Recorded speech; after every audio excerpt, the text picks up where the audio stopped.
ನಮಸ್ತೆ. ತ್ರಿಭುಜಗಳ ಸರ್ವಸಮತೆ ಪ್ರಮುಖ ಉದ್ದೇಶಗಳು. ತ್ರಿಭುಜಗಳ ಸರ್ವಸಮತೆಯ ಅಂಶಗಳನ್ನು ಹಾಗೂ ಸಿದ್ಧಾಂತಗಳನ್ನು ಅರ್ಥ ಮಾಡಿಕೊಂಡು ನಿತ್ಯ ಜೀವನದ ಸಮಸ್ಯೆಗಳನ್ನು ಬಿಡಿಸುವುದು. ಸರ್ವಸಮತೆಯನ್ನು ಉದಾಹರಣೆಗೆ ಬ್ಲೇಡ್ಗಳು, ಅಂಚೆ ಚೀಟಿಗಳು, ಬಿಸ್ಕೆಟ್ಗಳು ಈ ರೀತಿಯಾದ ಉದಾಹರಣೆಗಳೊಂದಿಗೆ ಪರಿಚಯಿಸುವುದು. ಚೌಕ, ಆಯತಗಳಂತಹ ಸರಳ ಜಾಮಿತೀಯ ಮತ್ತು ತ್ರಿಭುಜಗಳ ಆಕಾರಗಳಿಗೆ ಸರ್ವಸಮತೆಯ ಪರಿಕಲ್ಪನೆಯನ್ನು ವಿಸ್ತರಿಸುವರು. ಬಾಹು ಬಾಹು ಬಾಹು, ಬಾ ಕೋನ ಬಾ ಹಾಗೂ ಕೋನ ಬಾಹು ಕೋನ ಮತ್ತು ಲಂಕ ಬಾ ಈ ಸಿದ್ಧಾಂತಗಳನ್ನು ಅರ್ಥ ಮಾಡಿಕೊಳ್ಳುವರು.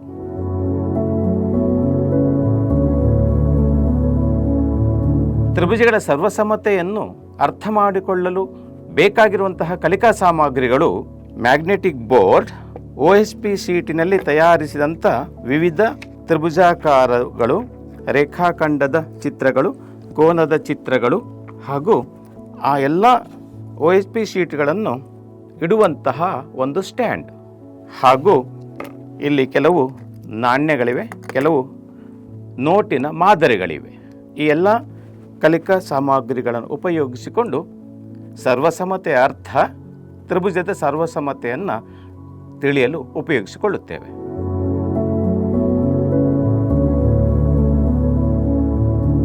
ಈ ನೋಟು ಮತ್ತು ಈ ನೋಟು, ಈಗ ಇದರ ಮೇಲೆ ಇದನ್ನು ನಾನೀಗ ಇಲ್ಲಿಟ್ಟಾಗ ಇವೆರಡು ಏನಾಗಿದೆ, ಈಗ ನನಗೆ ಎರಡು ಬೇರೆ ಬೇರೆಯಾಗಿ ನನಗೆ ಕಾಣಿಸ್ತಾ ಇದೆ. ಎರಡು ಕೂಡ ಬೇರೆ ಬೇರೆಯಾಗಿ ಕಾಣಿಸ್ತಾ ಇದೆ. ಯಾಕೆ ಬೇರೆ ಬೇರೆಯಾಗಿ ಕಾಣಿಸ್ತಾ ಇದೆ ಅಂದರೆ ಇದರ ಅಳತೆ ಬೇರೆಯೇ ಆಗಿದೆ. ನೋಡಲಿಕ್ಕೆ ಒಂದೇ ರೀತಿ ಕಾಣಿಸ್ತದೆ, ಆದರೆ ಒಂದರ ಮೇಲೆ ಒಂದು ಇಟ್ಟಾಗ ಅವುಗಳು ಬೇರೆ ಬೇರೆಯಾಗಿ ನನಗೆ ಕಾಣಿಸ್ತಾ ಇದೆ. ಅಂದರೆ ಇವೆರಡು ಒಂದರಲ್ಲೊಂದು ಐಕ್ಯವಾಗಲಿಲ್ಲ, ಸೇರಿ ಹೋಗಲಿಲ್ಲ.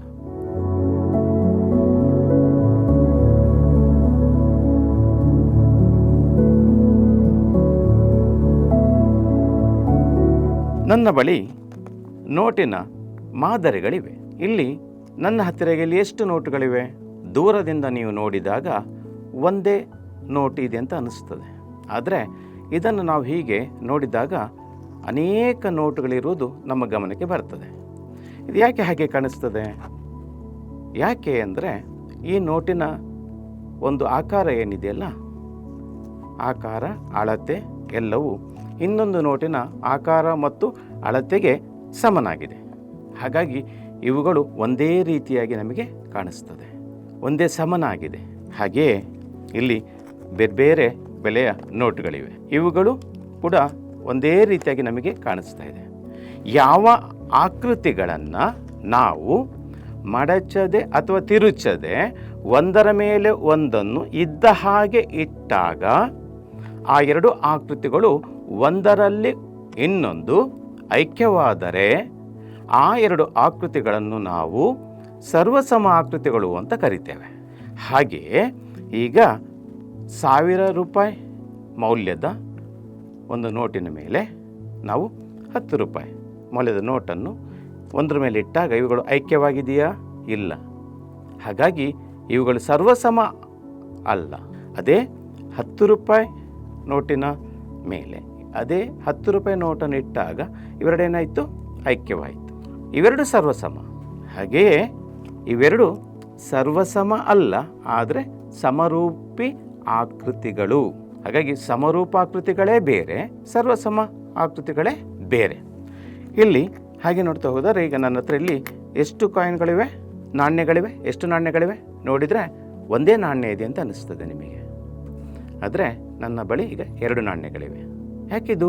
ಈ 2 ನಾಣ್ಯಗಳು ಒಂದರಲ್ಲೊಂದು ಸೇರಿ ಹೋಗಿದೆ, ಐಕ್ಯವಾಗಿದೆ. ಯಾಕೆ? ಈ 2 ನಾಣ್ಯಗಳ ಮುಖ ಬೆಲೆ 10 ರೂಪಾಯಿ ಆಗಿದೆ, ಒಂದೇ ಆಗಿದೆ. ಹಾಗಾಗಿ ನಾಣ್ಯಗಳನ್ನು ತಯಾರು ಮಾಡುವಾಗ ಒಂದೇ ಮುಖ ಬೆಲೆ ಇರುವಂಥ ನಾಣ್ಯಗಳ ಅಳತೆ ಒಂದೇ ಇರುವ ಹಾಗೆ ನೋಡಿಕೊಳ್ತಾರೆ. ಅವೆರಡು ಸರ್ವಸಮ ಆಕೃತಿ, ಅಂದರೆ ಇವೆರಡು ವೃತ್ತಗಳಾಗಿ ಕಾಣಿಸ್ತಾ ಇದೆ. ಇದೇ ಈಗ 10 ರೂಪಾಯಿ ನಾಣ್ಯದ ಮೇಲೆ 5 ರೂಪಾಯಿ ನಾಣ್ಯವನ್ನು ನಾನು ಇಟ್ಟಾಗ ನೀವು ಸುಲಭವಾಗಿ ಗುರುತಿಸ್ತೀರ, ಅಲ್ಲಿ 2 ನಾಣ್ಯಗಳಿದೆ ಅನ್ನೋದು ನಿಮಗೆ ಸುಲಭವಾಗಿ ಗೊತ್ತಾಗ್ತದೆ. ಆದರೆ ಇವೆರಡು ನೋಡಲಿಕ್ಕೆ ಹೇಗಿದೆ? ಒಂದೇ ರೂಪ, ಆದರೆ ಒಂದರಲ್ಲೊಂದು ಐಕ್ಯವಾಗ್ತಾ ಇಲ್ಲ. ಒಂದೇ ರೂಪ ಇರುವುದರಿಂದ ಇವೆರಡು ಸಮರೂಪ ಆಕೃತಿಗಳು, ಆದರೆ ಸರ್ವಸಮ ಅಲ್ಲ. ಆದರೆ ಈ 2 ನಾಣ್ಯಗಳು ನೋಡಲಿಕ್ಕೂ ಒಂದೇ ರೀತಿಯಾಗಿದೆ, ಆದರೆ ಒಂದರಲ್ಲೊಂದು ಐಕ್ಯವಾಗ್ತಾ ಇದೆ. ಹಾಗಾಗಿ ಇದು ಸಮರೂಪವೂ ಹೌದು, ಸರ್ವಸಮವೂ ಹೌದು. ಅದೇ ಸರ್ವಸಮ ಆಕೃತಿಗಳು ಸಮರೂಪಿಗಳಾಗಿರ್ತದೆ. ಸರಿಯಾಗಿ ಕೇಳಿಸ್ಕೊಳ್ಳಿ, ಸರ್ವಸಮ ಆಕೃತಿಗಳು ಸಮರೂಪಿಯಾಗಿರ್ತದೆ. ಆದರೆ ಸಮರೂಪಿ ಆಕೃತಿಗಳು ಸರ್ವಸಮ ಆಗಿರಬೇಕಂತ ಏನೂ ಇಲ್ಲ.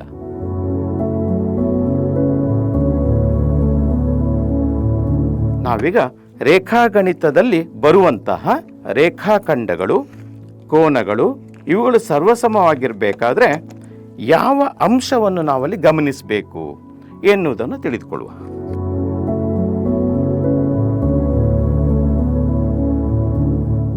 ಒಂದು ರೇಖಾಖಂಡ, ಈ ರೇಖಾಖಂಡದ ಮೇಲೆ ಮತ್ತೊಂದು ರೇಖಾಖಂಡವನ್ನು ಇಡ್ತಾ ಇದ್ದೇನೆ.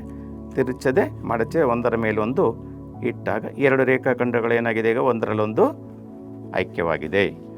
ಹಾಗೆ ಈ ಎರಡು ರೇಖಾಖಂಡಗಳು ಸರ್ವಸಮವಾಗಿದೆ ಅಂತ ಹೇಳ್ತೇವೆ. ಈಗ ಅದರ ಮೇಲೆ ಇನ್ನೊಂದು ರೇಖಾಖಂಡವನ್ನು ಇಟ್ಟಾಗ ಈಗ ನಮಗೆ ಅದರ ಉದ್ದ ನಮಗೆ ಬೇರೆ ಕಾಣಿಸ್ತಾ ಇದೆ. ಉದ್ದ ಹೆಚ್ಚಾಗಿದೆ. ಅಂದರೆ ಅಲ್ಲಿ ಎರಡು ರೇಖಾಖಂಡಗಳು ಸಪರೇಟ್ ಆಗಿರೋದು, ಬೇರೆ ಬೇರೆ ಆಗಿರೋದು ನಮ್ಮ ಗಮನಕ್ಕೆ ಬರ್ತಾ ಇದೆ. ಈ ರೇಖಾಖಂಡದ ಉದ್ದ ಒಂದೇ ಸಮನಾಗಿ ಇಲ್ಲದ ಕಾರಣ ಇವುಗಳು ಸರ್ವಸಮ ಅಲ್ಲ. ಆದರೆ ಈ ರೇಖಾಖಂಡದ ಉದ್ದವು ಈಗಾಗಲೇ ಅಲ್ಲಿಟ್ಟಿರುವಂತಹ ರೇಖಾಖಂಡದ ಉದ್ದಕ್ಕೆ ಏನಾಗಿದೆ, ಸಮನಾಗಿರುವುದರಿಂದ ಅದು ಸರ್ವಸಮವಾಗಿದೆ. ಹಾಗಾದರೆ ಎರಡು ರೇಖಾಖಂಡಗಳು ಸರ್ವಸಮವಾಗಿರಬೇಕಾದ್ರೆ ರೇಖಾಖಂಡದ ಉದ್ದದ ಅಳತೆ ಸಮನಾಗಿರಬೇಕು ಅನ್ನೋದು ನಮಗೆ ಇದರಿಂದ ಗೊತ್ತಾಗ್ತದೆ.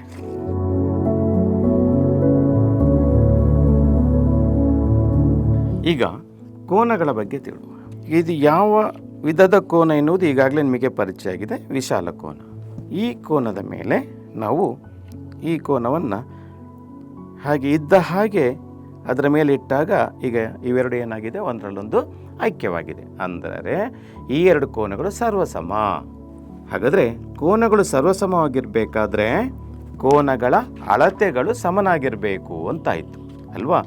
ಇದು ನಿಮಗೆಲ್ಲ ಗೊತ್ತಿರುವ ಹಾಗೆ ಇದು ಲಂಬಕೋನದ ಅಳತೆ.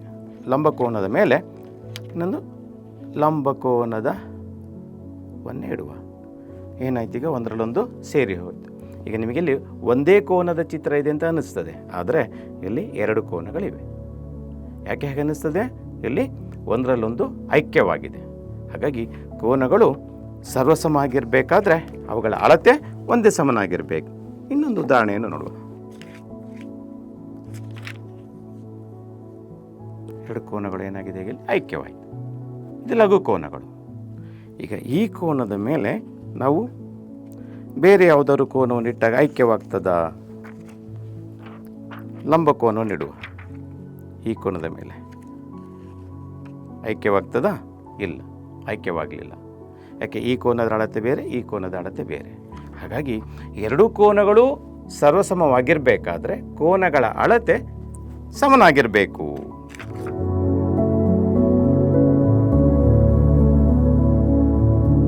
ಈಗ ಇಲ್ಲಿ ಎರಡು ಆಯತಗಳನ್ನು ನಾವೀಗ ಒಂದರ ಮೇಲೊಂದು ಹೀಗೆ ಇಟ್ಟಾಗ ಎರಡು ಆಯತಗಳೇನಾಯಿತು, ಒಂದರಲ್ಲೊಂದು ಐಕ್ಯವಾಗಿದೆ.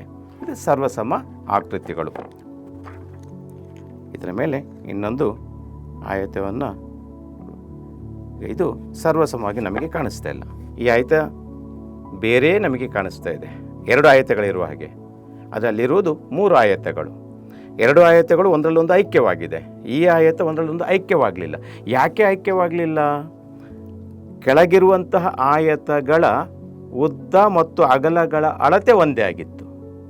ಈ ಆಯತದ ಉದ್ದ ಮತ್ತು ಅಗಲ ಕೆಳಗೆ ಇರುವ ಆಯತದ ಉದ್ದ ಮತ್ತು ಅಗಲಗಳ ಅಳತೆಗಿಂತ ಬೇರೆಯಾಗಿದೆ. ಹಾಗಾಗಿ ಅವು ಐಕ್ಯವಾಗಲಿಲ್ಲ. ಎರಡು ಆಯತಗಳು ಸರ್ವಸಮ ಆಗಿರಬೇಕಾದ್ರೆ ಆಯತದ ಉದ್ದ ಮತ್ತು ಅಗಲಗಳ ಅಳತೆ ಸಮನಾಗಿರಬೇಕು. ಹಾಗೆ ನಾವು ಇನ್ನೊಂದು ಚೌಕಾಕಾರಕ್ಕೆ ಬರ್ತೇವೆ. ಎರಡು ಚೌಕಗಳು ಒಂದರಲ್ಲೊಂದು ಇಟ್ಟಿದ್ದೇನೆ. ಹೇಗೆ, ಇಲ್ಲಿ ಎರಡು ಚೌಕಗಳಿದೆ, ಆದರೆ ನಮಗೆ ಒಂದೇ ಇರುವ ಹಾಗೆ ನಮಗೆ ಕಾಣಿಸ್ತಾ ಇದೆ. ಯಾಕೆ? ಚೌಕದ ಪ್ರತಿ ಬಾಹುವಿನ ಅಳತೆ ಒಂದೇ ಸಮನಾಗಿದೆ. ಈ ಬಾಹುವಿನ ಅಳತೆ ಮೇಲೆ ಇರುವ ಚೌಕದ ಬಾಹುವಿನ ಅಳತೆಯು ಕೆಳಗಡೆ ಇರುವ ಚೌಕದ ಬಾಹುವಿನ ಅಳತೆಗೆ ಸಮನಾಗಿದೆ. ಈಗ ಇದರ ಮೇಲೆ ಇನ್ನೊಂದು ಚೌಕನ್ನು ಇಡುವ ನಾವು. ನೋಡಿ, ಬೇರೆ ಬೇರೆ ಕಾಣಿಸ್ತಾ ಇದೆ. ಯಾಕೆ ಕಾಣಿಸ್ತಾ ಇದೆ? ಈ ಚೌಕದ ಬಾಹುವಿನ ಅಳತೆಯು ಕೆಳಗಡೆ ಇರುವ ಚೌಕದ ಬಾಹುವಿನ ಅಳತೆಗಿಂತ ಬೇರೆಯಾಗಿದೆ. ಹಾಗಾಗಿ ನಾವೇನು ಹೇಳ್ತೇವೆ, ಎರಡು ಚೌಕಗಳು ಸರ್ವಸಮವಾಗಿರಬೇಕಾದ್ರೆ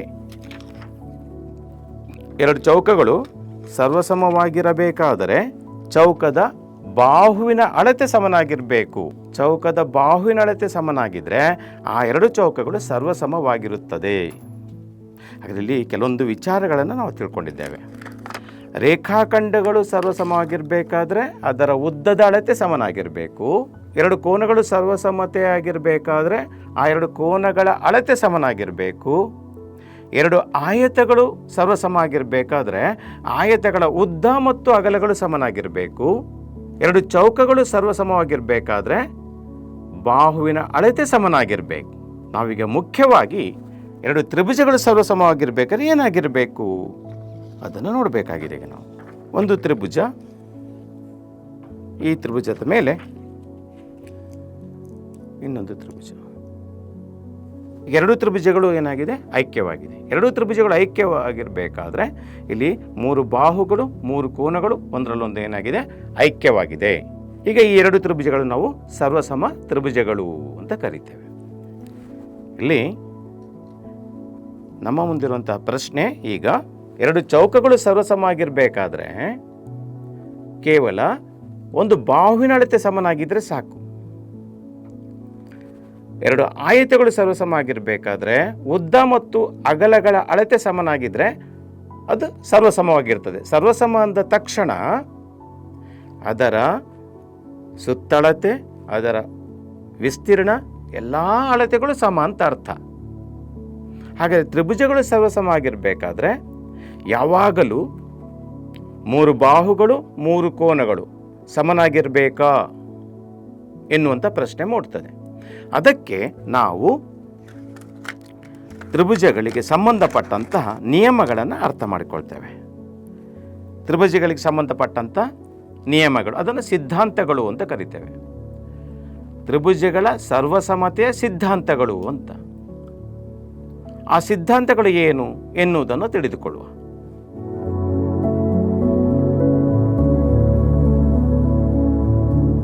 ಇಲ್ಲಿ ಒಂದು ತ್ರಿಭುಜ ಇದೆ. ಈ ತ್ರಿಭುಜದಲ್ಲಿ ಮೂರು ಬಾಹುಗಳನ್ನು ಮಾತ್ರ ಗುರುತಿಸಿದ್ದೇವೆ. ಕೋನದ ಅಳತೆ ಏನಂತ ನಮಗೆ ಗೊತ್ತಿಲ್ಲ.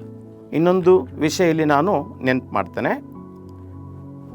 ತ್ರಿಭುಜದ ಮೇಲೆ ಸಣ್ಣ ಸಣ್ಣ ಗೆರೆಗಳನ್ನು ಹಾಕಿದರೆ ಏನಂತ ಅರ್ಥ ಅಂದರೆ, ಇಲ್ಲಿ ಎರಡು ಮೂರು ತ್ರಿಭುಜಗಳು ಇದ್ದಾಗ ಯಾವ ಬಾಹುವಿನ ಮೇಲೆ ಎಷ್ಟು ಗೆರೆಗಳನ್ನು ಹಾಕಲಾಗಿದೆಯೋ ಆ ಬಾಹುಗಳು ಪರಸ್ಪರ ಅಳತೆಯಲ್ಲಿ ಸಮನಾಗಿದೆ ಅಂತ ಅರ್ಥ.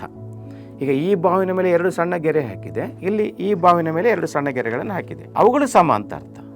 ಇಲ್ಲಿ ಒಂದು ತ್ರಿಭುಜ ಇದೆ, ಇನ್ನೊಂದು ತ್ರಿಭುಜ ಇದೆ. ಈ ತ್ರಿಭುಜದಲ್ಲಿ ಕೇವಲ ಬಾಹುಗಳನ್ನು ಮಾತ್ರ ಗುರುತಿಸಲಾಗಿದೆ. ಇಲ್ಲಿ ಈಗಾಗಲೇ ಈ ಸ್ಟ್ಯಾಂಡ್ನಲ್ಲಿ ಇಟ್ಟಂತಹ ತ್ರಿಭುಜದ ಈ ಬಾಹುವಿನ ಉದ್ದವು ನನ್ನ ಬಳಿ ಇರುವ ತ್ರಿಭುಜದ ಈ ಬಾಹುವಿನ ಉದ್ದಕ್ಕೆ ಸಮನಾಗಿದೆ. ಹಾಗೆ ಈ ಬಾಹುವಿನ ಉದ್ದವು ಈ ಬಾಹುವಿನ ಉದ್ದಕ್ಕೆ ಸಮನಾಗಿದೆ. ಪಾದದ ಉದ್ದವು ಈ ಪಾದದ ಉದ್ದಕ್ಕೆ ಸಮನಾಗಿದೆ. ಕೋನಗಳು ಹೇಗಿದೆ ಅಂತ ನನಗೆ ಗೊತ್ತಿಲ್ಲ. ಸರ್ವಸಮ ಅಂದರೆ ಏನು? ಮೂರು ಬಾಹುಗಳು ಸಮನಾಗಿರಬೇಕು ಮತ್ತು ಮೂರು ಕೋನಗಳು ಸಮನಾಗಿರ್ಬೇಕಂತ ನಾನು ನೋಡಿದ್ದೆವು ಪ್ರಾರಂಭದಲ್ಲಿ. ಸಿದ್ಧಾಂತ ನೋಡುವ. ಈಗ ಆ ಎರಡೂ ತ್ರಿಭುಜಗಳನ್ನು ಕೇವಲ ಬಾಹುಗಳ ಬಗ್ಗೆ ಮಾತ್ರ ನಮಗೆ ಗೊತ್ತಿದೆ. ಒಂದು ತ್ರಿಭುಜದ ಮೂರು ಬಾಹುಗಳು ಇನ್ನೊಂದು ತ್ರಿಭುಜದ ಮೂರು ಬಾಹುಗಳಿಗೆ ಸಮನಾಗಿರೋದು ಮಾತ್ರ ನಮಗೆ ಗೊತ್ತಿದೆ. ಆ ಎರಡೂ ತ್ರಿಭುಜಗಳನ್ನು ಒಂದರ ಮೇಲೆ ಒಂದು ಹೀಗೆ ಇಟ್ಟಾಗ ಈಗ ಆ ಎರಡು ತ್ರಿಭುಜಗಳು ಏನಾಗಿದೆ? ಒಂದರಲ್ಲೊಂದು ಐಕ್ಯವಾಗಿದೆ. ಅರ್ಥ ಐಕ್ಯವಾಗಿದೆ ಅಂದರೆ ಇಲ್ಲಿರುವಂತಹ ಮೂರು ಕೋನಗಳ ಅಳತೆ ಏನಾಗಿದೆ? ಸಮನಾಗಿದೆ. ಯಾವ ಮೂರು ಕೋನಗಳು? ಈ ಕೋನದ ಅಳತೆ ಕೆಳಗಡೆ ಇರುವಂತಹ ಇನ್ನೊಂದು ಕೋನ, ಅದಕ್ಕೆ ಅನುರೂಪವಾದಂತಹ ಕೋನ, ಅವುಗಳು ಸಮ. ಇಲ್ಲಿರುವ ಎರಡು ಕೋನಗಳು ಸಮ, ಈ ಎರಡು ಕೋನಗಳು ಸಮ. ಹಾಗಾದರೆ ಮೂರು ಬಾಹುಗಳು ಸಮ ಆಯಿತು, ಮೂರು ಕೋನಗಳು ಸಮಾನ ಆದರೆ ಎರಡು ತ್ರಿಭುಜಗಳು ಏನಂತಾಯಿತು? ಸರ್ವಸಮ ಅಂತಾಯ್ತಾ? ಹೌದಲ್ವಾ? ಹಾಗಾದರೆ ಇಲ್ಲಿ ಒಂದು ಸಿದ್ಧಾಂತ ನಮಗೆ ಸಿಗ್ತದೆ. ಅಂದರೆ ಎರಡು ತ್ರಿಭುಜಗಳು ಸರ್ವಸಮ ಆಗಿರಬೇಕಾದ್ರೆ 6 ಅಂಶಗಳ ಪರಿಚಯ ಇರಬೇಕಾಗಿಲ್ಲ, ಕೇವಲ 3 ಅಂಶಗಳ ಪರಿಚಯ ಇದ್ದರೆ ಸಾಕು. ಹಾಗಾಗಿ ಇಲ್ಲಿ ಒಂದು ಸಿದ್ಧಾಂತ. ಏನು ಈ ಸಿದ್ಧಾಂತ? ಈ ಸಿದ್ಧಾಂತದ ಅರ್ಥ ಈ ರೀತಿಯಾಗಿದೆ. 2 ತ್ರಿಭುಜಗಳಲ್ಲಿ ಒಂದು ತ್ರಿಭುಜದ 3 ಬಾಹುಗಳು ಇನ್ನೊಂದು ತ್ರಿಭುಜದ 3 ಅನುರೂಪ ಬಾಹುಗಳು ಸಮನಾಗಿದ್ದರೆ ಆ 2 ತ್ರಿಭುಜಗಳನ್ನು ಒಂದರ ಮೇಲೆ ಒಂದು ಇಟ್ಟಾಗ ಅವುಗಳು ಐಕ್ಯವಾಗ್ತದೆ. ಅಂದರೆ ಆ 2 ತ್ರಿಭುಜಗಳು ಸರ್ವಸಮವಾಗಿರುತ್ತದೆ. ಈ ಸಿದ್ಧಾಂತಕ್ಕೆ ನಾವು ಬಾಹು ಬಾಹು ಬಾಹು ಸಿದ್ಧಾಂತ ಎನ್ನುತ್ತೇವೆ. ಇದು ತ್ರಿಭುಜಗಳ ಸರ್ವಸಮತೆಗೆ ಸಂಬಂಧಪಟ್ಟ ಹಾಗೆ ಮೊದಲನೇ ಸಿದ್ಧಾಂತ. ಇದಕ್ಕೆ ನಾವು ಸಂಕ್ಷಿಪ್ತವಾಗಿ ಬಾ ಬಾ ಬಾ ಅಂತ ಕರಿತೇವೆ. ಅಂದರೆ ಎಸ್ ಎಸ್ ಎಸ್ ಅಂದರೆ ಸೈಡ್ ಸೈಡ್ ಸೈಡ್, ಬಾಹು ಬಾಹು ಬಾಹು ಮೊದಲನೇ ಸಿದ್ಧಾಂತ. ಹಾಗೆ ಯಾವಾಗಲೂ 3 ಬಾಹುಗಳು ಸಮನಾಗಿರಬೇಕಾ? ಅನುರೂಪ ಬಾಹುಗಳು. ನೋಡುವ ಇನ್ನೊಂದು ಉದಾಹರಣೆ ತೆಗೆದುಕೊಂಡು.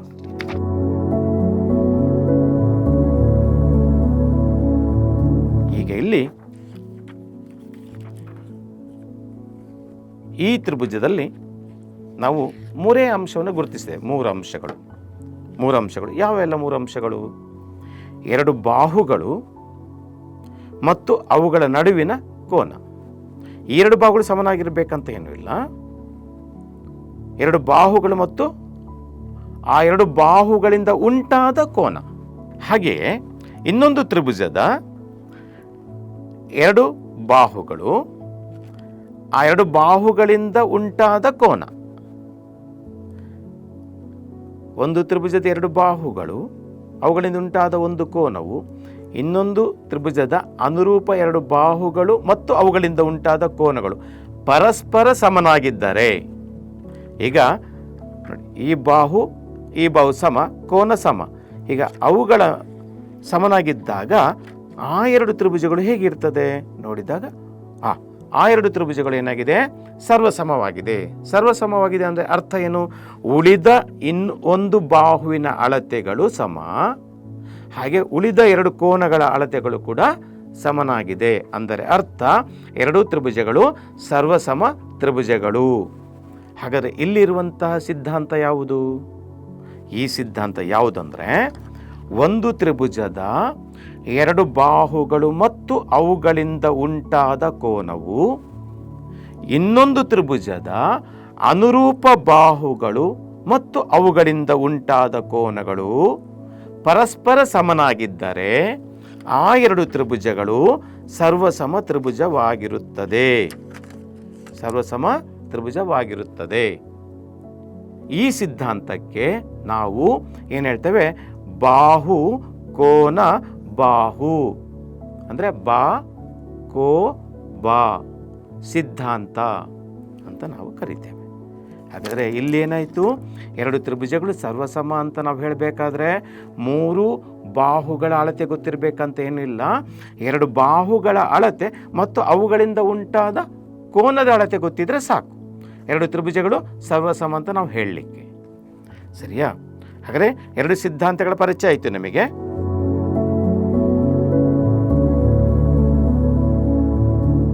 ಇನ್ನೊಂದು ಸಿದ್ಧಾಂತವನ್ನು ನೋಡುವ.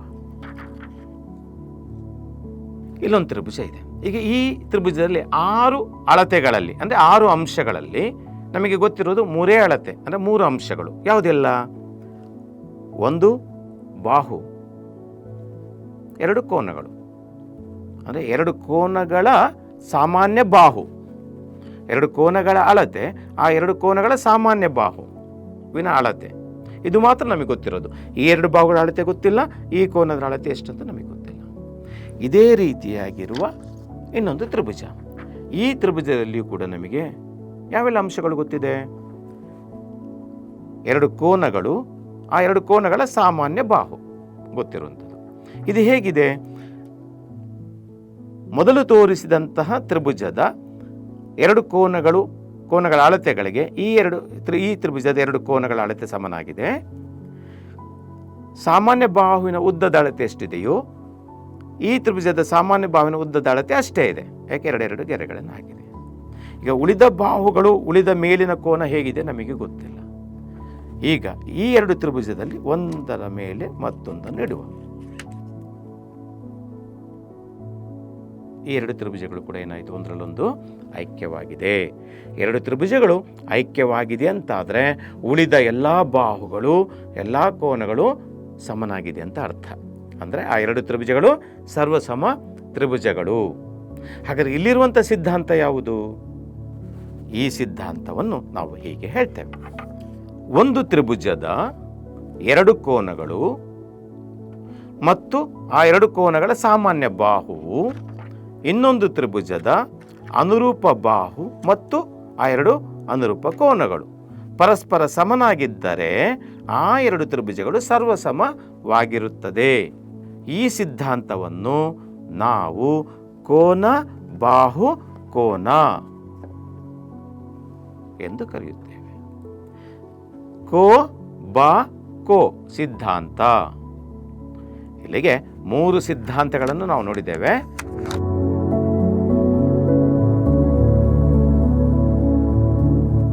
ವಿಶೇಷವಾಗಿ ಲಂಬಕೋನ ತ್ರಿಭುಜಗಳು ಏನಿದೆ, ಲಂಬಕೋನ ತ್ರಿಭುಜಗಳಿಗೆ ಸಂಬಂಧಪಟ್ಟ ಹಾಗೆ ಒಂದು ಸಿದ್ಧಾಂತ ಇದೆ.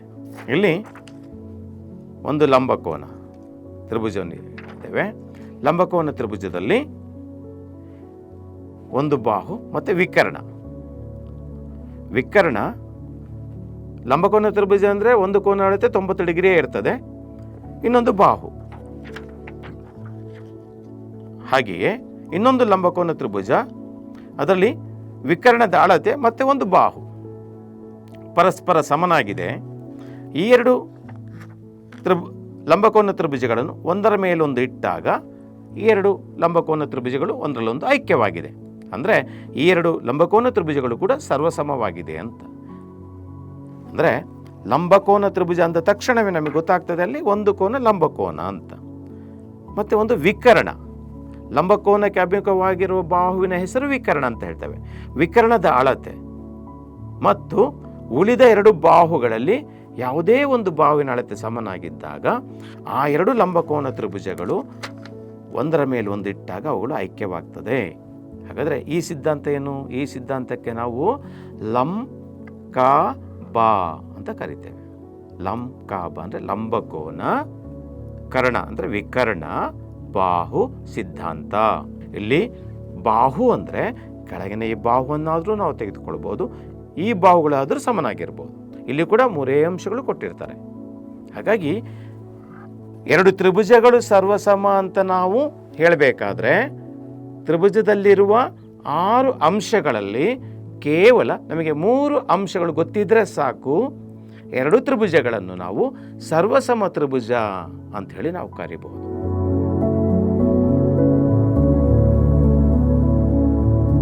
ಅನುರೂಪ ಬಾಹುಗಳು, ಅನುರೂಪ ಕೋನಗಳ ಬಗ್ಗೆ ಮಾಹಿತಿ. ಎರಡು ಸರ್ವಸಮ ತ್ರಿಭುಜಗಳು ನಮಗೆ ಗೊತ್ತಿರುವ ಹಾಗೆ ಇದು ಕೋ ಸಿದ್ಧಾಂತದ ಪ್ರಕಾರ ಈ ಎರಡು ತ್ರಿಭುಜಗಳು ಸರ್ವಸಮ ತ್ರಿಭುಜಗಳಾಗಿವೆ. ಇಲ್ಲಿ ಸರ್ವಸಮ ತ್ರಿಭುಜಗಳಲ್ಲಿ ಈ ಕೋನ ಮತ್ತು ಈ ಕೋನಗಳು ಒಂದಕ್ಕೊಂದು ಸಮ ಗೊತ್ತಿದೆ ನಮಗೆ, ಒಂದರಲ್ಲೊಂದಿಟ್ಟಾಗ ಐಕ್ಯವಾಗ್ತದೆ. ಈ ಕೋನಕ್ಕೆ ಅಭಿಮುಖವಾಗಿರುವಂತಹ ಬಾಹು, ಈ ಕೋನ ಯಾವುದಕ್ಕೆ ಸಮನಾಗಿದೆ? ಈ ಕೋನಕ್ಕೆ ಸಮನಾಗಿದೆ. ಇದಕ್ಕೆ ಅಭಿಮುಖವಾಗಿರುವಂಥ ಬಾಹು ಯಾವುದಿದೆ? ಇದಿದೆ. ಹಾಗಾಗಿ ಈ ಬಾಹು ಮತ್ತು ಈ ಬಾಹುವನ್ನು ನಾವು ಅನುರೂಪ ಬಾಹುಗಳು ಅಂತ ಕರಿತೇವೆ. ಹಾಗೆ ಅನುರೂಪ ಕೋನಗಳಂದ್ರೆ ಏನು? ಹಾಗಾದರೆ ಇಲ್ಲಿ ನಾವು ಈ ಬಾಹುವಿನ ಉದ್ದ ಸಮ ಅಂತ ಹೇಳಿದ್ದೇವೆ. ಈ ಸಮವಾದ ಬಾಹುಗಳಿಗೆ ಅಭಿಮುಖವಾಗಿರೋ ಕೋನಗಳು ಯಾವುದಿರ್ತದೆ? ಈ ಬಾಹುಗೆ ಅಭಿಮುಖವಾಗಿರೋ ಕೋನ ಇದು, ಈ ಬಾಹುಗೆ ಅಭಿಮುಖವಾಗಿರೋ ಕೋನ ಇದು. ಈ ಎರಡು ಕೋನಗಳನ್ನು ನಾವೇನಂತ ಕರಿತೇವೆ? ಅನುರೂಪ ಕೋನಗಳು ಅಂತ ಕರಿತೇವೆ.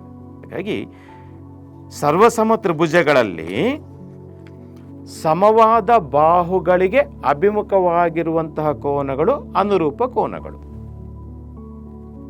ಸಮವಾಗಿರುವ ಕೋನಗಳಿಗೆ ಅಭಿಮುಖವಾಗಿರುವ ಬಾಹುಗಳೇ ಅನುರೂಪ ಬಾಹುಗಳು ಅಂತ ನಾವು ಪರಿಗಣಿಸ್ತೇವೆ.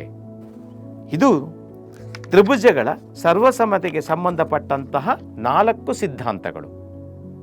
ಒಂದು ಬಾಹು ಬಾಹು ಬಾಹು ಸಿದ್ಧಾಂತ, ಎರಡನೇದು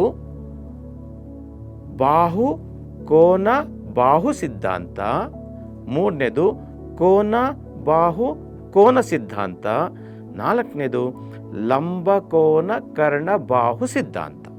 ಈ 4 ಸಿದ್ಧಾಂತಗಳ ಆಧಾರದ ಮೇಲೆ ನಾವು ಉನ್ನತ ತರಗತಿಗಳಲ್ಲಿ ತ್ರಿಭುಜಕ್ಕೆ ಸಂಬಂಧಪಟ್ಟಂತಹ ಪ್ರಮೇಯಗಳನ್ನು ನಾವು ಸಾಧಿಸ್ತೇವೆ. ಆದ ಕಾರಣ ಈ ಹಂತದಲ್ಲಿ ಈ ಸಿದ್ಧಾಂತಗಳನ್ನು ನಾವು ಸ್ಪಷ್ಟವಾಗಿ ಕಲಿಬೇಕಾಗಿ ಬರ್ತದೆ.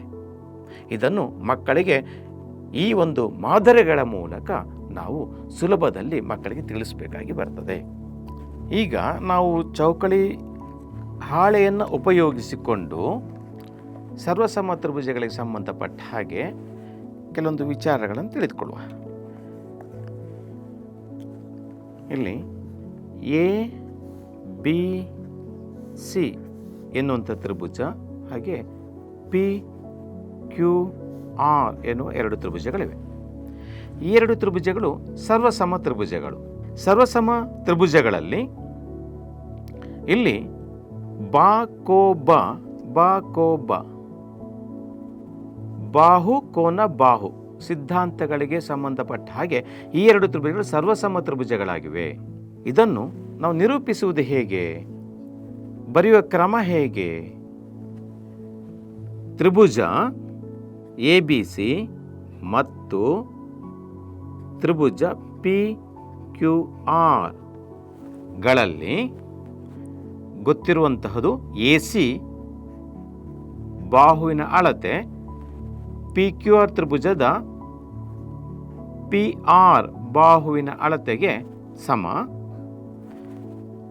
ಎ ಬಿ ಸಿ ತ್ರಿಭುಜದ ಕೋನ ಎ ಸಿ ಬಿ ಯ ಅಳತೆಯು ತ್ರಿಭುಜ ಪಿ ಕ್ಯೂ ಆರ್ನ ಪಿ ಆರ್ ಕ್ಯೂ ಕೋನದ ಅಳತೆಗೆ ಸಮ. ಹಾಗೆ ಬಾಹು, ಇನ್ನೊಂದು ಬಾಹು ಬಿ ಸಿ ಬಾಹುವಿನ ಅಳತೆಯು ಆರ್ ಕ್ಯೂ ಬಾಹುವಿನ ಅಳತೆಗೆ ಸಮ. ಅಂದರೆ 2 ತ್ರಿಭುಜಗಳಲ್ಲಿ 2 ಬಾಹುಗಳು ಮತ್ತು ಅವುಗಳ ನಡುವಿನ ಕೋನಗಳು ಪರಸ್ಪರ ಸಮನಾಗಿದ್ದರೆ ಆ 2 ತ್ರಿಭುಜಗಳು ತ್ರಿಭುಜ ಎ ಬಿ ಸಿ ಮತ್ತು ತ್ರಿಭುಜ ಪಿ ಕ್ಯೂ ಆರ್, ಈ 2 ತ್ರಿಭುಜಗಳು ಸರ್ವಸಮ ತ್ರಿಭುಜಗಳು. ಈ ರೀತಿಯ ಸಂಕೇತವನ್ನು ಬಳಸಿ ನಾವು ಸೂಚಿಸ್ತೇವೆ.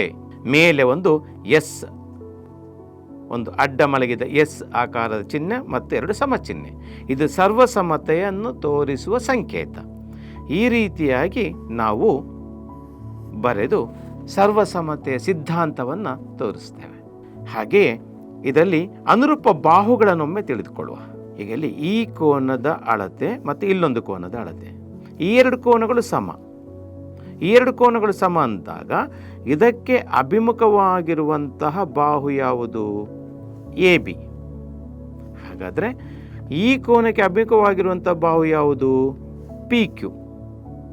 ಎ ಬಿ ಮತ್ತು ಪಿ ಕ್ಯೂ ಈ ಬಾಹುಗಳನ್ನು ನಾವು ಅನುರೂಪ ಬಾಹುಗಳು ಅಂತ ಕರಿತೇವೆ. ಹಾಗೆ ಸರ್ವಸಮ ತ್ರಿಭುಜಗಳಲ್ಲಿ, ಯಾಕಂತೇಳಿದರೆ ಇದು ಈಗಾಗಲೇ ನಾನು ನಿಮಗೆ ತಿಳಿಸಿದ ಹಾಗೆ ಉನ್ನತ ತರಗತಿಗೆ ಹೋದಾಗ ಅಲ್ಲಿ ಅನುರೂಪ ಬಾಹುಗಳನ್ನು ಅನುರೂಪ ಕೋನಗಳನ್ನು ಗುರುತಿಸಲಿಕ್ಕಿದೆ.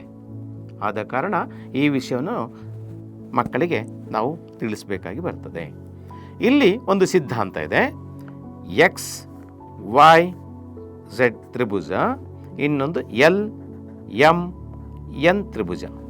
ಇಲ್ಲಿ ನಮಗೆ ಗೊತ್ತಿರುವಂತಹ ಮಾಹಿತಿ, ಈ ತ್ರಿಭುಜದಲ್ಲಿ 2 ಕೋನಗಳು ಮತ್ತು ಅದರ ಸಾಮಾನ್ಯ ಬಾಹು, ಹಾಗೆ 2 ಕೋನಗಳು ಮತ್ತು ಸಾಮಾನ್ಯ ಬಾಹು.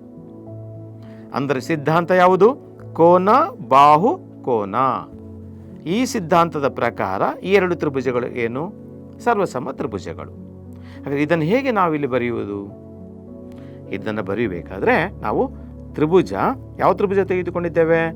ಎಕ್ಸ್ ವೈ ಝೆಡ್ ತ್ರಿಭುಜ ಮತ್ತು ಎಲ್ ತ್ರಿಭುಜ ಎಲ್ ಎಂ ಎನ್. ಈ 2 ತ್ರಿಭುಜಗಳಲ್ಲಿ ಯಾವುದೆಲ್ಲ ಸಮನಾಗಿದೆ? ಕೋನ ವೈ, ಅಂದರೆ ಕೋನ ಎಕ್ಸ್ ವೈ ಝೆಡ್ ಸಮ ಕೋನ L M N. L M N. ಆಮೇಲೆ ವೈ ಝೆಡ್ ಬಾಹುವಿನ ಅಳತೆಯು ಈ ತ್ರಿಭುಜದ ಎಮ್ ಎನ್ ಬಾಹುವಿನ ಅಳತೆಗೆ ಸಮನಾಗಿದೆ.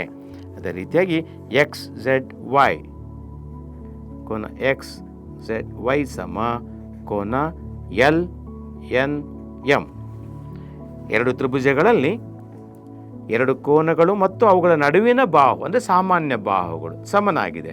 ಆದ್ದರಿಂದ ಬಾಹು ಕೋನ ಬಾಹು ಕೋನ ಸಿದ್ಧಾಂತದ ಪ್ರಕಾರ ತ್ರಿಭುಜ ಎಕ್ಸ್ ವೈ ಝೆಡ್ ಸರ್ವಸಮ ತ್ರಿಭುಜ ಎಲ್ ಎಮ್ ಎನ್.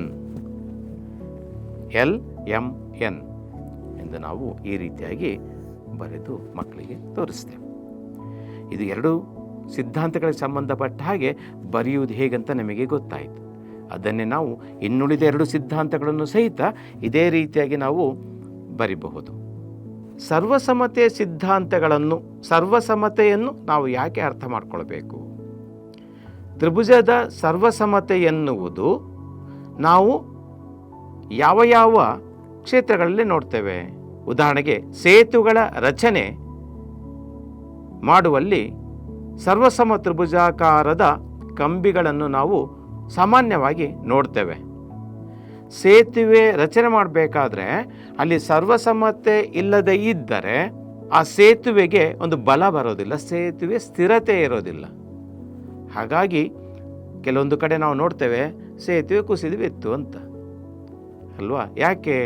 ಅಲ್ಲಿ ಕಬ್ಬಿಣದ ಪಟ್ಟಿಗಳಿಂದ ತ್ರಿಭುಜಾಕಾರವನ್ನು ಏನು ಮಾಡಿರ್ತಾರೆ, ಆ ತ್ರಿಭುಜಾಕಾರಗಳಲ್ಲಿ ಸರ್ವಸಮತೆ ಅನ್ನೋದು ಇರೋದಿಲ್ಲ.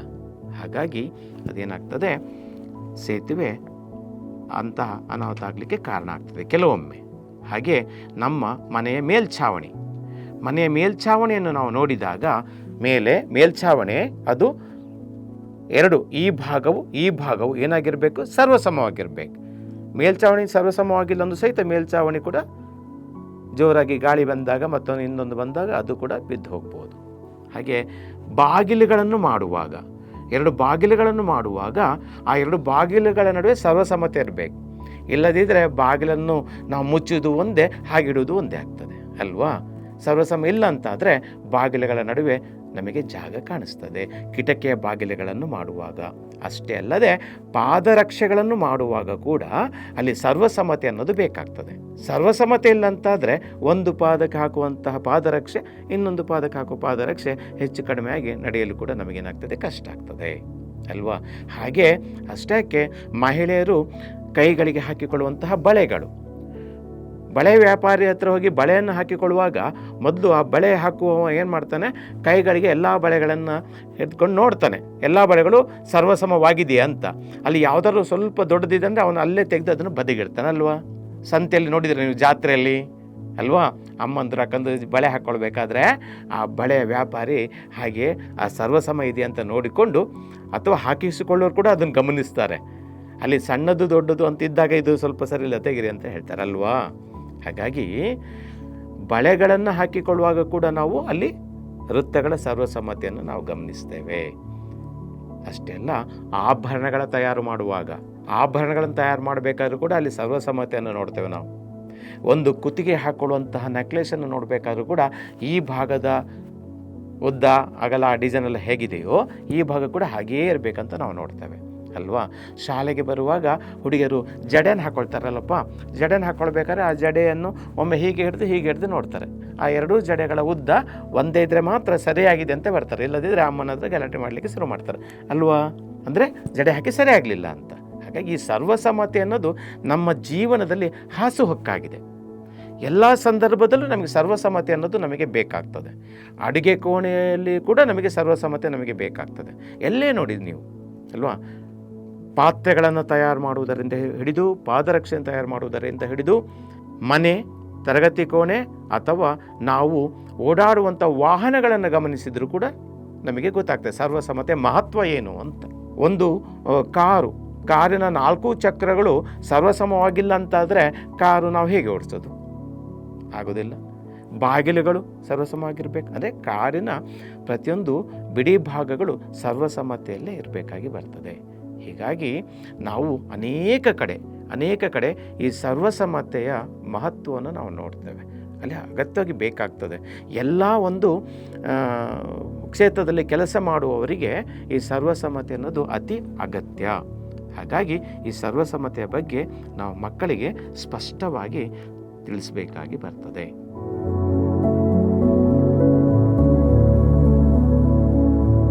ಹಾಗಾದರೆ ಈ ತ್ರಿಭುಜಗಳ ಸರ್ವಸಮ್ಮತೆಗೆ ಸಂಬಂಧಪಟ್ಟ ಹಾಗೆ ನಾವು ವಿದ್ಯಾರ್ಥಿಗಳಿಗೆ ಯಾವ ರೀತಿಯಾಗಿ ಸಮಸ್ಯೆಗಳನ್ನು ಕೊಡಬಹುದು?